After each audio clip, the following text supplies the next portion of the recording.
Kahit anong gawin mo, huwag ka titingin sa salamin kapag gabi. May napansin ka na ba kapag matagal kang nakatitig sa sarili mong muka sa salamin? Sa umpisa normal lang, kilala mo ang bawat detalye ng mukha mo. Mata, ilong, bibig. Pero kapag pinatagal mo ang pagtitig, may kakaibang pakiramdam na parang hindi na ikaw ang nakatingin pabalik. May mga psychologist na nagsasabi na kapag matagal kang tumitig sa sarili mong refleksyon sa madilim na lugar, nagsisimulang maglaro ang utak mo. Pwede kang makakita ng mga bagay na wala naman talaga. Akala ko, dati ganoon lang ang nangyari sa akin. Hanggang sa may isang gabi na hindi na ako sigurado kung utak ko lang ba ang naglalaro or may ibang nakikisilip sa salamin. Nangyari ito noong nakatira pa ako sa isang maliit na apartment sa Maynila. Mag-isa lang ako noon dahil nagtatrabaho ako sa isang printing shop. Luma ang apartment, yung tipong kahoy ang sahig at manipis ang dingding, kaya rinig mo kapag may gumagalaw sa kabilang unit. Sa kwarto ko, may isang lumang salamin na nakakabit sa dingding. Iniwan daw iyon ng dating umuupa. Medyo gasgas na ang gilid ng frame, pero malinaw pa naman ang refleksyon. Isang gabi, mga bandang 12:00 na, nanonood lang ako ng video sa cellphone habang nakahiga sa kama. Tahimik ang buong apartment. Paminsan-minsan lang may dumadaan na motor sa labas. Napansin ko na parang may kakaiba sa salamin sa tapat ng kama ko. Sa refleksyon kasi, kita ang pinto ng kwarto ko. Nakabukas lang iyon ng kaunti dahil mainit. Habang nakatingin ako, parang may gumalaw sa likod ng pinto sa refleksyon. Napakunot ang noo ko. Agad akong tumingin sa mismong pinto. Wala naman. Bumalik ako sa salamin. Doon ko ulit nakita. Parang may anino na dumaan sa likod ng pinto. Nanlamig ang batok ko.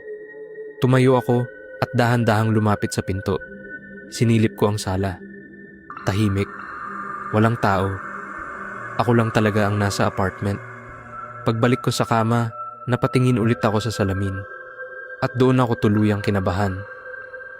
Sa refleksyon ng salamin, parang may nakatayo sa likod ko. Hindi malinaw ang muka. Parang maitim na anino lang na nakapwesto sa bandang likod ng balikat ko. Bigla akong napalingon. Wala. Pagharap ko ulit sa salamin, wala na rin. Napahinga ako ng malalim. Sabi ko sa sarili ko, baka napagod lang ako sa trabaho kaya kung ano-ano na ang naiisip ko. Pero kinagabihan ulit nangyari. Habang nagsisipilyo ako sa harap ng salamin sa banyo, napansin ko sa gilid ng mata ko na parang may nakatayo sa likod ko. Mabagal akong tumingin sa refleksyon. Sa likod ko, may anino na parang tao. Pero paglingon ko ulit sa likod ko, wala na naman. Doon na ako kinabahan ng todo. Kinabukasan, kinuwento ko ito sa kapitbahay kong matanda sa kabilang unit. Tahimik lang siyang nakinig habang nagkakape kami sa labas. Pagkatapos ko magsalita, tumingin siya sa akin ng seryoso. Matagal na bang may salamin sa kwarto mo? Tanong niya. Sabi kasi ng landlord, matagal na raw yung iniwan ng dating boarder. Sagot ko. Napailing ang matanda. Alam mo ba kung bakit umalis ang dating boarder dyan? Umiling ako. Dahan-dahan siyang nagsalita. Nabaliw ang dating boarder dyan. Ang sabi, palagi raw siyang nakatitig sa salamin at takot na takot siya. Ang mas malala, natagpuan na lang siyang nakahiga na walang buhay sa silid. Hanggang ngayon, hindi alam ang dahilan. Hindi na ako kumibo. Pagbalik ko sa apartment ng hapon, tinitigan ko ang salamin sa kwarto ko. Tahimik lang ito. Normal.